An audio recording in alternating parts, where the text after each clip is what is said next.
Dubbaka MLA కొత్త ప్రభాకర్ రెడ్డిపై TPC రాష్ట్ర ఉపాధ్యక్షుడు శ్రవణ్ కుమార్ రెడ్డి తీవ్ర విమర్శలు చేశారు. మెదక్ జిల్లా చేగుంటలో మీడియా సమావేశంలో మాట్లాడుతూ ఈ వ్యాఖ్యలు చేశారు. బీఆర్ఎస్ హయాంలో 10 సంవత్సరాలు ఎమ్మెల్యేగా ఎంపీగా పనిచేసిన కొత్త ప్రభాకర్ రెడ్డి దుబ్బాక నియోజకవర్గ అభివృద్ధికి ఏనాడు కూడా పార్లమెంట్లో నోరు తెరిచి మాట్లాడలేదని, కేసీఆర్ హరీష్ రావు కనుసన్నల్లో నోరు మూసుకుని కూర్చుని ఈరోజు కాంగ్రెస్ మంత్రుల మీద విమర్శలు చేయటం సిగ్గు చేటన్నారు. 10 సంవత్సరాల్లో ఏనాడు కూడా ₹1 నిధులు తీసుకొచ్చి అభివృద్ధి చెయ్యని నువ్వు కాంగ్రెస్ ప్రభుత్వంపై విమర్శలు చేస్తే ఊరుకునేది లేదని మండిపడ్డారు.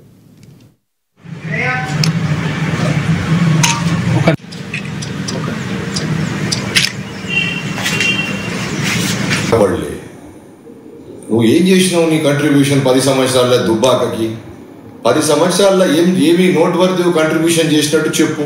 ఆడ ₹1,000 కోట్ల అభివృద్ధి సిద్దిపేటకి, గజ్వేల్కి, సిరిసిల్లకి అవుతుంటే దుబ్బాక నియోజకవర్గానికి 3 దిక్కులో ఉన్న ఈ నియోజకవర్గాలలో అవుతుంటే దాంట్లో ఒక 10% అభివృద్ధి దుబ్బాక నియోజకవర్గానికి అయిందా? దుబ్బాక వాసులని ఈ ప్రాంతం, ఈ నియోజకవర్గం ప్రాంతం సంబంధించిన ప్రతి ఒక్క రైతుకైనా నిరుపేదలకైనా అడగండి, ఈ ప్రాంతానికి ఎటువంటి అభివృద్ధి వచ్చింది గత 10 సంవత్సరాలలో టీఆర్ఎస్ హయాంలో? అరే అటువంటిది నువ్వు చేయనోనివి ఇవాళ పండుకొని 10 సంవత్సరాలు నువ్వు ఒక ఎంపీగా ఉండగా నువ్వు నోరిప్పకుండా మాట్లాడకుండా నువ్వు ఉన్నోనివి అధికార ఏం తెలుసు? గదే చేసిండా మీ అల్లుడు? ఆయన మంత్రి 10 ఏళ్ళు ఆయన కూడా ఉన్నాడు కదా మామతోని, ఆయన కూడా గట్టనే చేసిండా?